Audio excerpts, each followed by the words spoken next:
Okay, so today we're going to learn how to do a one-length haircut, also known as our zero-length cut. First and foremost, we're going to begin with a profile part from forehead to nape, down to the center of the head.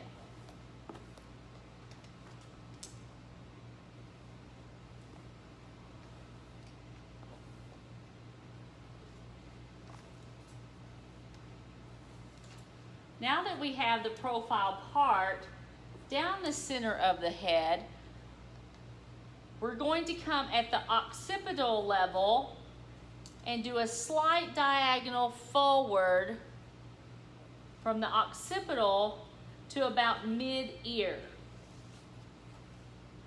And then I want you to clip all this hair, comb it forward. See how I'm combing that straight around like in the shape of the horseshoe? Comb it straight forward and clip it right at the front of the face. Do the same thing on the opposite side. Slight diagonal forward.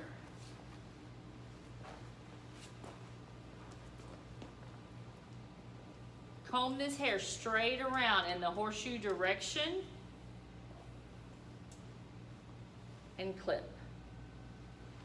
This will save time when we get ready to go into the horseshoe parting section.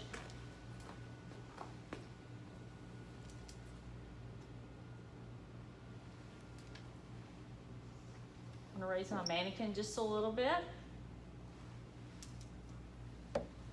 So now all this hair is falling naturally.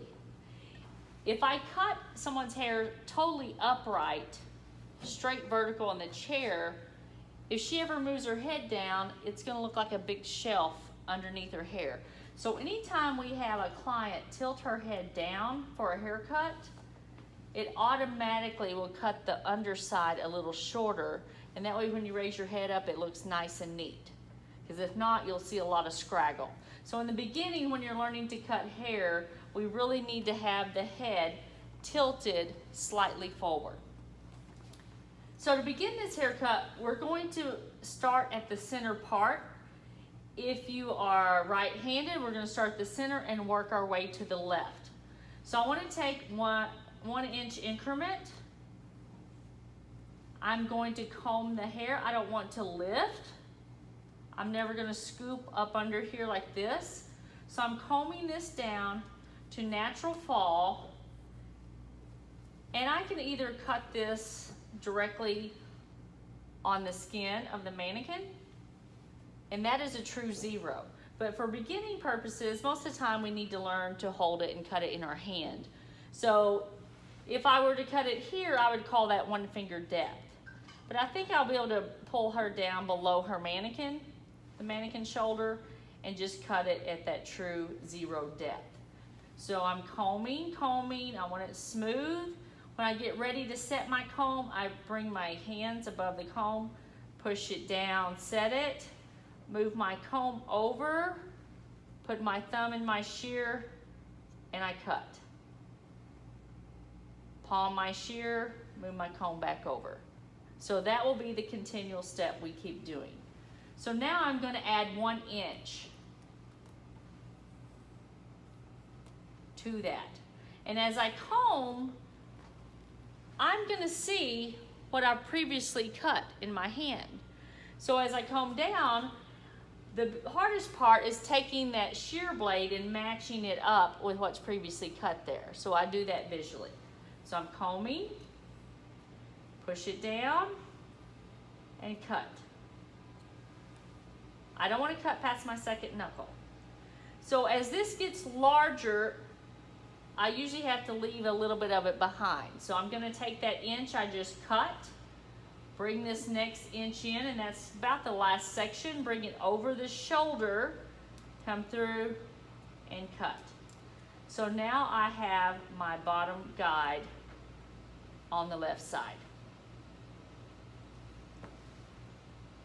Now I go back to my center and I'm going to work right. So I'm going to take 1 inch on the right side of the part, but I'm also going to grab a little bit of the previously cut hair. Comb, pull this down, see for the evenness, cut.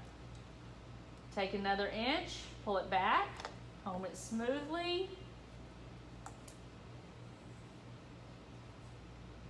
I'm cutting everything parallel to the floor. And cut. The last piece, if you have shoulders on your doll, will be drug past the shoulder. This is where our over direction begins. And remember, that first little piece I cut, I can leave it out because I already have a guide cut next to it. Comb it down and cut. So now what I do is I go back and I check balance. I can do it a lot of different ways. Sometimes I'll comb it flat to my hand. See how I'm pushing the comb and pressing that hair against my hand, and to see if it's even. I can check from side to side a little bit and feel for that. But always check that first guide as you go and get that perfect, because that's going to set the line for the whole haircut.